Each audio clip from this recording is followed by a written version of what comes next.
नमस्कार मित्रों, मैं अविनाश रंजन गुप्ता आपका अपने चैनल पर हार्दिक अभिनंदन करता हूं। आज के इस वीडियो में हम स्पर्श भाग 2 के पुस्तक का ये पाठ अध्ययन करने वाले हैं। इस पाठ के अध्ययन के उपरांत आप ये पाएंगे कि परीक्षाओं में आपके अंक ज़्यादा आएंगे, क्योंकि इसमें महत्वपूर्ण प्रश्नों पर भी विचार किया जाएगा। हिंदी शब्द भंडार में आपकी वृद्धि होगी और साहित्य के प्रति आपका रुझान बढ़ेगा। तो बने रहिए मेरे साथ और देखते रहिए ये वीडियो अंत तक। आप आ गए हैं मेरे कंप्यूटर की स्क्रीन पर और हम अभी यहाँ विस्तार से अध्ययन करने वाले हैं कैफी आज़मी की सुप्रसिद्ध कविता या सुप्रसिद्ध गीत कर चले हम फिदा। आगे बढ़ते हैं। कर चले हम फिदा ये मशहूर शायर कैफी आज़मी हैं और कैफी आज़मी का जन्म 1919 में उत्तर प्रदेश में हुआ था। इनकी मृत्यु 2002 में हुई। इस पाठ का उद्देश्य, आप कोई भी कहानी पढ़ते हैं, कविता पढ़ते हैं, नाटक पढ़ते हैं, उपन्यास पढ़ते हैं, तो उसका कुछ ना कुछ उद्देश्य होता है जिसे आप लोग लर्निंग आउटकम्स कहते हैं। इस कविता को पढ़ने के बाद आप निम्नलिखित बिंदुओं से परिचित हो पाएंगे। सबसे पहले जो बिंदु है वो है भारत चीन युद्ध के बारे में जान पाएंगे। जी हाँ, 1962 में भारत चीन युद्ध हुआ था।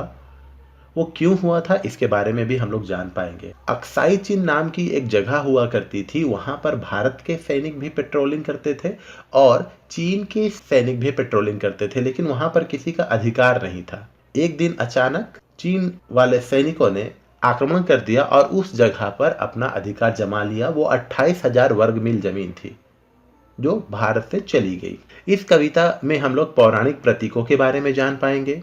गीत रचना शैली, शैली अर्थात स्टाइल, गीत रचना शैली के बारे में भी हम लोग जान पाएंगे। सैनिकों की वीर गति से द्रवित हो जाएंगे। जी हाँ, हिमालय की वादियों में 1962 में लड़ रहे भारत के वीर सिपाही किस तरह शहीद हो रहे थे, इस दृश्य को जब आप महसूस करेंगे, बंद आंखों से देखेंगे, तो आप द्रवित हो जाएंगे। और इस गीत को पढ़ने के बाद आप देश प्रेम की भावना से ओत प्रोत हो जाएंगे, अर्थात आप में देश प्रेम की भावना का संचार हो जाएगा। यह है कवि परिचय। कैफी आज़मी का असली नाम जो है वो है अतहर हुसैन रिजवी। ठीक है, इसके अलावा इनके जीवन परिचय से जुड़ी यहाँ पर कुछ जानकारियाँ दी गई हैं। आप वीडियो को पॉज करके इसे पढ़ लीजिएगा। हम लोग आगे बढ़ते हैं। कविता की पृष्ठभूमि या इस गीत की पृष्ठभूमि, बैकग्राउंड ऑफ दिस पोएम या दिस सॉन्ग। देखिए, हर गीत, हर कविता, हर कहानी की कोई ना कोई पृष्ठभूमि होती ही होती है।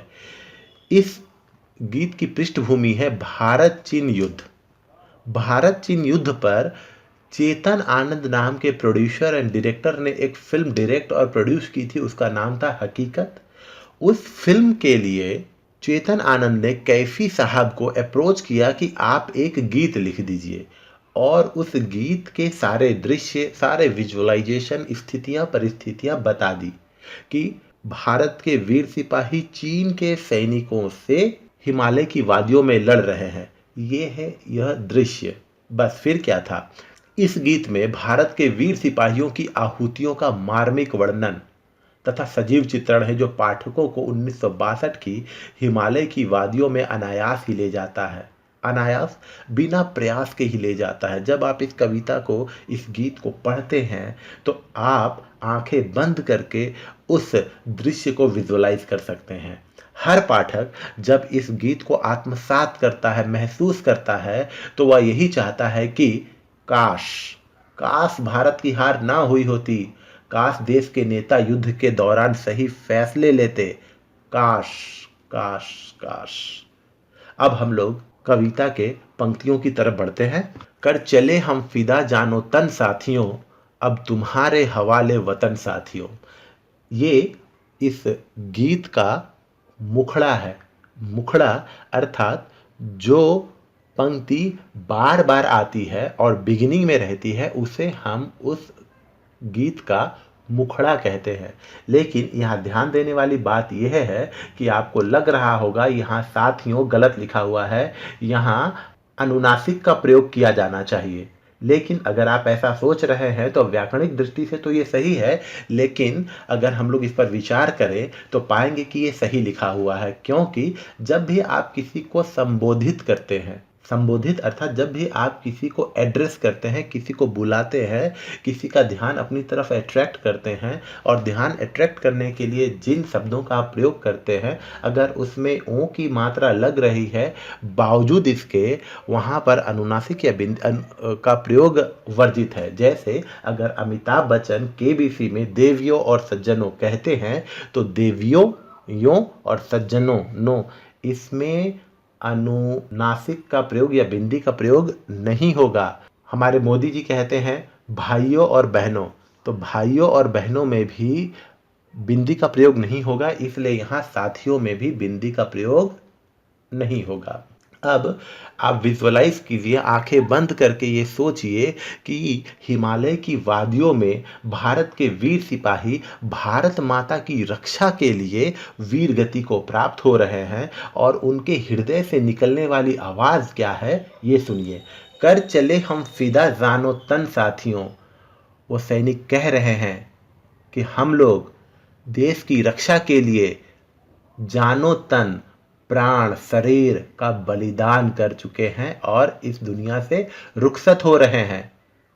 अब तुम्हारे हवाले वतन साथियों, इस भारत भूमि को तुम्हारे हवाले सुपुर्द करके, तुम्हें सौंप कर, तुम्हें हैंडओवर करके हम इस दुनिया से रुखसत हो रहे हैं। अब इनके स्थिति के बारे में अगर आप जानेंगे तो आपका हृदय जरूर मरमाहत हो जाएगा। सांस थमती गई, नब्ज जमती गई।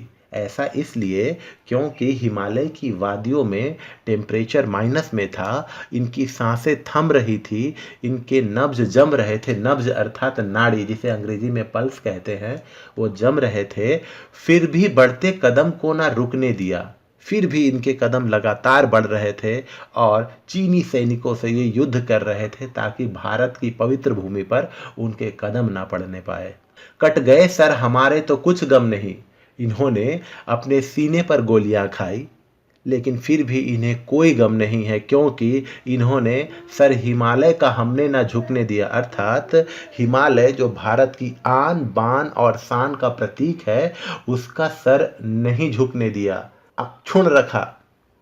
यहाँ याद रखिए, सर का प्रयोग किया गया है सिर के लिए। कविता में सिर का प्रयोग उचित नहीं होता, इसलिए सर का प्रयोग कर दिया गया है, लेकिन अगर आप लिखेंगे तो सिर ही लिखेंगे। मरते मरते रहा बांकपन साथियों, मरते मरते अर्थात जब ये वीर गति को प्राप्त हो रहे थे, शहादत को नसीब हो रहे थे, तब भी जवानी का जोश, यहाँ बांकपन का अर्थ देखिए, जवानी का जोश इनमें बरकरार था। और फिर ये कहते हैं अब तुम्हारे हवाले वतन साथियों, ये तो वीर गति को प्राप्त हो गए, लेकिन भारत भूमि की जिम्मेदारी भारत के युवाओं के कंधे सुपुर्द करके ये इस दुनिया से रुखसत हो गए। अगर हम लोग काव्य सौंदर्य की बात करें तो जानो तन, देखिए यहाँ भी न है और यहाँ भी न। जब एक ही वर्ण की आवृत्ति निश्चित जगह में, निश्चित शब्दों में बार बार होती है तो वहाँ अनुप्रास अलंकार होता है, जिसे अंग्रेजी में एलिटरेशन कहते हैं। और जब एक ही शब्द दो बार आता है, ठीक है, तो वहाँ पुनरुक्ति प्रकाश अलंकार होता है। गीत की दूसरी पंक्तियों की तरफ बढ़ते हैं। जिंदा रहने के मौसम बहुत है मगर जान देने की रुत रोज आती नहीं। दोनों पंक्ति में बहुत ही अर्थ गांभीर्य छुपा हुआ है। कैसे? आपके पास 100 से ज़्यादा अधिक रीजन्स होंगे कि आप क्यों जीवित रहेंगे।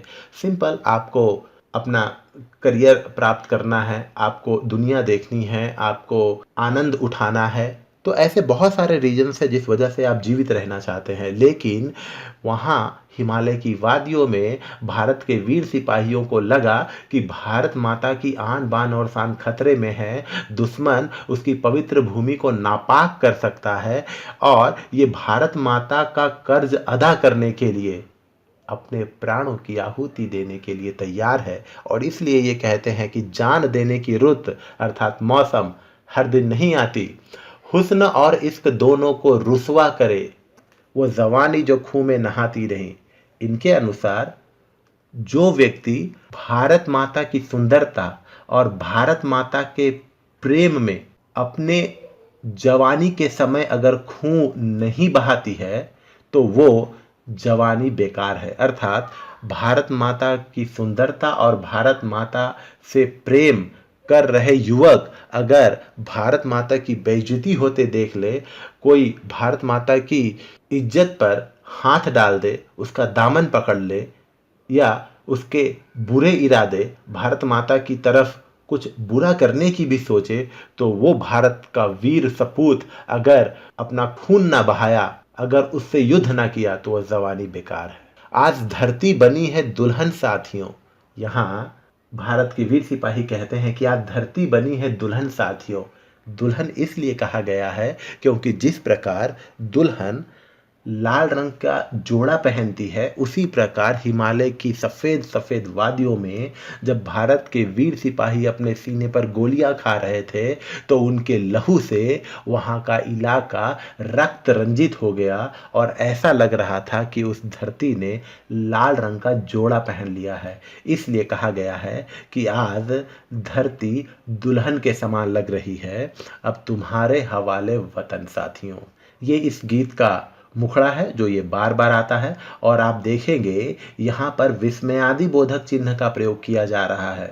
विस्मयादि बोधक चिन्ह का प्रयोग अर्थात जब आपके फेशियल एक्सप्रेशन का रूप बदलता है, नॉर्मल फेशियल एक्सप्रेशन से कुछ अलग एक्सप्रेशन बनता है, तो वहाँ पर हम लोग विस्मयादि बोधक चिन्ह देते हैं और ये बड़े उत्साह के साथ, बड़े विश्वास के साथ, बड़े गर्व के साथ, बड़े अभिमान के साथ ये भारतवासियों को संदेश दे रहे हैं कि हम लोग भारत माता की रक्षा करते करते अपने प्राणों का बलिदान कर रहे हैं और अब तुम्हें भारत माता की रक्षा करनी है। ये वतन अब तुम्हारे सुपुर्द है। अगर हम लोग काव्य सौंदर्य की बात करें तो यहाँ देखिए जवानी में ज और जो में ज, तो यहाँ जवानी और जो की आवृत्ति हुई है ज वर्ण की, इसीलिए यहाँ पर अनुप्रास अलंकार है। रुत और रोज में भी यही है, इसलिए यहाँ अनुप्रास अलंकार। उर्दू मिश्रित हिंदी है, जी हाँ, उर्दू मिश्रित हिंदी, उर्दू के शब्दों का प्रयोग किया गया है, लेकिन उर्दू के सरल शब्दावली है, यहाँ पर सरल शब्दों का प्रयोग किया गया है। लय सुर का अनूठा संगम है। गीत की अगली पंक्तियों की तरफ बढ़ते हैं। राह कुर्बानियों की ना वीरान हो, तुम सजाते ही रहना नए काफिले। हिमालय की वादियों में शहादत को प्राप्त हो रहे भारत के वीर सिपाही भारतवासियों से विनती करते हैं, प्रार्थना करते हैं, इल्तिजा करते हैं कि हम लोगों ने भारत माता की रक्षा के लिए अपने जान को कुर्बान कर दिया, लेकिन ये कुर्बानी का सिलसिला यहीं खत्म ना हो, यहीं वीरान ना हो। भारतवासियों को ये कहते हैं कि तुम सजाते ही रहना नए काफिले, अर्थात एक लंबी कतार खड़ी होनी चाहिए भारत माता की रक्षा के लिए अपने प्राणों का बलिदान देने वाले वीर सपूतों का। ये कहते हैं फतह का जश्न इस जश्न के बाद है। फतह अर्थात जीत, जश्न अर्थात पार्टी। ये हिमालय की वादियों में भयानक युद्ध लड़ रहे हैं, लेकिन वो युद्ध भी इनके लिए एक जश्न है और ये कहते हैं कि फतह का जश्न मतलब जीत का जश्न इस जश्न के बाद है, अर्थात हम लोग जो युद्ध लड़ रहे हैं ये भी एक जश्न है। इस जश्न के बाद हम लोग जीत का जश्न मिलाएंगे। जिंदगी मौत से मिल रही है गले। यहाँ जिंदगी मौत से गले मिल रही है, लेकिन किसी भी कीमत पर भारत माता की अस्मिता पर आंच नहीं आने दे रही है। बांध लो अपने सर से कफन साथियों। सर से कफन बांधना ये एक मुहावरा है, अर्थात मृत्यु के लिए तैयार रहना। जी हाँ, सेना में जो भी भर्ती होता है उसे ये पता होता है कि उसने अपने सर से या सर पर कफन बांध लिया है, अर्थात वो मृत्यु के लिए तैयार है। उसे एक ऐसा मौका मिला है कि वो भारत माता के कर्ज को अदा कर सके अपने प्राणों की आहुति देकर। इसलिए वो कहते हैं बांध लो अपने सर से कफन साथियों, अब तुम्हारे हवाले वतन साथियों, अर्थात अपने सर से कफन बांध लो। मृत्यु कभी भी हो सकती है, शहादत कभी भी मिल सकती है, इसलिए हम लोग तो चले जा रहे हैं, लेकिन इस उम्मीद के साथ कि भारत के युवा फिर इस काफिले को आगे बढ़ाएंगे। काव्य सौंदर्य की बात करें तो कुर्बानियों की अर्थात कुर्बानियों और की में अनुप्रास अलंकार है। उर्दू मिश्रित हिंदी है, यहाँ भी उर्दू के शब्दों का प्रयोग किया गया है, लेकिन वो बहुत ही सरल शब्दावली का प्रयोग किया गया है। लय और सुर का अनूठा संगम है यहाँ पर। आपके समझने के लिए यहाँ वर्ड मीनिंग दे दिया गया है। अब हम लोग बढ़ते हैं इस गीत के अंतिम पंक्तियों की तरफ। खींच दो अपने खूं से जमी पर लकीर, इस तरफ आने पाए ना रावण कोई। राइमिंग बैठाने के लिए यहाँ रावण लिखा गया है, लेकिन वास्तव में होता है रावण। ये देखिए यहाँ पर रावण ही होगा। कैफी आजमी जी पौराणिक प्रतीकों का प्रयोग यहाँ कर दिए हैं। लक्ष्मण सीता मैया की सुरक्षा के लिए कुटिया के चारों ओर एक लक्ष्मण रेखा खींच देते हैं और कहते हैं कि हे सीता मैया, आप इस लक्ष्मण रेखा को पार मत कीजिएगा, और कोई भी शत्रु अगर इस लक्ष्मण रेखा को पार करता है तो वो जलकर भस्म हो जाएगा। और इसी तरीके से भारत के वीर सिपाही ये कहते हैं, खींच दो अपने खूं से जमी पर लकीर। वो कहते हैं कि जिस प्रकार सीता मैया की रक्षा के लिए लक्ष्मण ने तीर से लक्ष्मण रेखा खींच दी थी, आज हम भारत माता की सुरक्षा के लिए अपने खून से जमी पर लकीर खींच देंगे, ताकि इस तरफ कोई भी रावण आ ना पाए। यहाँ रावण पौराणिक पात्र तो है, लेकिन यहाँ रावण दुश्मनों के लिए प्रयोग में लाया गया है। तोड़ दो हाथ अगर हाथ उठने लगे, छू ना पाए सीता का दामन कोई। जिस प्रकार सीता का दामन छूने वाले रावण का जिस तरह विनाश हुआ, वैसे ही भारत माता की पवित्र भूमि पर कदम रखने वाले दुश्मनों का भी यही हश्र होना चाहिए। राम भी तुम ही लक्ष्मण साथियों, अब तुम्हारे हवाले वतन साथियों। भारत के वीर सैनिक ही राम है, भारत के वीर सैनिक ही लक्ष्मण है। जिस प्रकार राम और लक्ष्मण ने सीता मैया की रक्षा के लिए, मान मर्यादा के लिए, अस्मिता के लिए लंका जाकर रावण का वध कर दिया, ठीक उसी प्रकार भारत के वीर सिपाही जो राम और लक्ष्मण की तरह ताकतवर है, बलशाली हैं, वो भारत माता की रक्षा के लिए दुश्मनों से युद्ध लड़ेंगे। काव्य सौंदर्य की बात करें तो यहाँ उर्दू मिश्रित हिंदी का प्रयोग किया गया है। लय और सुर का अनूठा संगम है, सरल शब्दावली है और उदाहरण अलंकार है। उदाहरण अलंकार अर्थात यहाँ पौराणिक प्रतीकों का प्रयोग किया गया है, जिसमें रावण है, जिसमें सीता है, जिसमें राम है और जिस लक्ष्मण है। तो ये सब पौराणिक प्रतीक है। पौराणिक प्रतीकों का एक उदाहरण यहाँ दिया गया है, इसलिए यहाँ उदाहरण अलंकार। अब हम इस गीत के कुछ महत्वपूर्ण प्रश्न की तरफ बढ़ते हैं। क्या इस गीत की कोई ऐतिहासिक पृष्ठभूमि है? जी हाँ, बिल्कुल है ऐतिहासिक पृष्ठभूमि। हम लोगों ने पहले ही इस पर चर्चा कर ली है। इंडो चाइना वार, जिसे इंडो साइनो वार भी कहते हैं, या भारत चीन युद्ध 1962। सर हिमालय का हमने ना झुकने दिया, इस पंक्ति में हिमालय किस बात का प्रतीक है? एकदम आसान है, हिमालय भारत की आन बान और शान का प्रतीक है। इस गीत में धरती को दुल्हन क्यों कहा गया है? इस गीत में धरती को दुल्हन इसलिए कहा गया है क्योंकि हिमालय की वादियों में जब भारत के वीर सिपाही अपने सीने पर गोलियां खा रहे थे, तो उनके शरीर से निकलने वाला लहू वहां के इलाके को रक्त रंजित कर दिया था और वो इलाका पूरा लाल हो गया था। उस दृश्य को देखकर ऐसा लग रहा था मानो किसी दुल्हन ने लाल रंग का जोड़ा पहन लिया हो, इसीलिए उस समय धरती दुल्हन की तरह लग रही थी, इसलिए धरती को दुल्हन कहा गया है। गीत में ऐसी क्या खास बात होती है कि वे जीवन भर याद रह जाते हैं? देखिए, गीत में बड़ी बड़ी बातों को लिरिकल एक्सप्रेशन के साथ, लयात्मक भावनाओं के साथ, शब्दों का सुरीला और अनूठा चयन करके उसको ऐसे शब्दांकित कर दिया जाता है कि वो हमारी जबान पर बैठ जाता है। इसमें साथ ही साथ लय, सुर और संगीत का भी बहुत बड़ा योगदान होता है, इसीलिए ये हमें सदा सदा के लिए याद रह जाता है। अब हम लोग दूसरे प्रश्न की तरफ बढ़ते हैं। कवि ने साथियों संबोधन का प्रयोग किसके लिए किया है? सिंपल, साथियों संबोधन का प्रयोग भारत के युवाओं के लिए, भारत के वीर सपूतों के लिए किया है। कवि ने इस कविता में किस काफिले को आगे बढ़ाते रहने की बात कही है?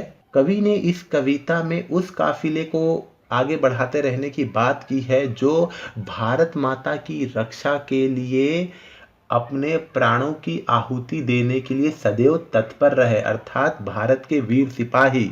इस गीत में सर पर कफन बांधना किस ओर संकेत करता है? सर पर कफन बांधना वास्तव में एक मुहावरा है जिसका अर्थ होता है मृत्यु के लिए तैयार रहना।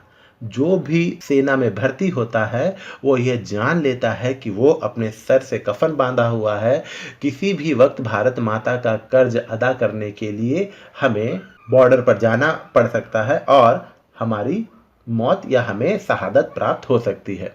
इस कविता का प्रतिपाद्य अपने शब्दों में लिखिए। प्रतिपाद्य जिसका अर्थ होता है सार या सारांश, हम लोगों ने इसे पूरा पढ़ा है और आपको ये पता ही है 1962 भारत चीन युद्ध में जिस प्रकार भारत के वीर सिपाहियों ने चीन के सैनिकों से युद्ध किया, ये दुर्भाग्य हमारा था कि हमारे पास आर्टिलरी, हमारे पास हथियार उतने उन्नत नहीं थे। देश के नेतागण उस समय सही फैसला नहीं लिए, जिस वजह से भारत की 28,000 वर्ग मील जमीन पर चीन वालों ने कब्जा कर लिया। ये हमारे लिए बड़े ही दुख की बात है, लेकिन धीरे धीरे स्थिति सुधरी है। इस कविता में किन किन पौराणिक प्रतीकों का उल्लेख हुआ है, लिखिए। इस कविता में रावण दुश्मनों के लिए प्रयोग हुआ है, सीता भारत की पवित्र भूमि के लिए प्रयोग हुआ है, राम और लक्ष्मण भारत के वीर सिपाहियों के लिए प्रयोग हुआ है। इस तरीके से हम लोगों ने इस कविता का आद्योपांत अध्ययन किया। मैं उम्मीद करता हूं कि आपको ये कविता, ये गीत बहुत अच्छे से समझ में आया होगा। धन्यवाद।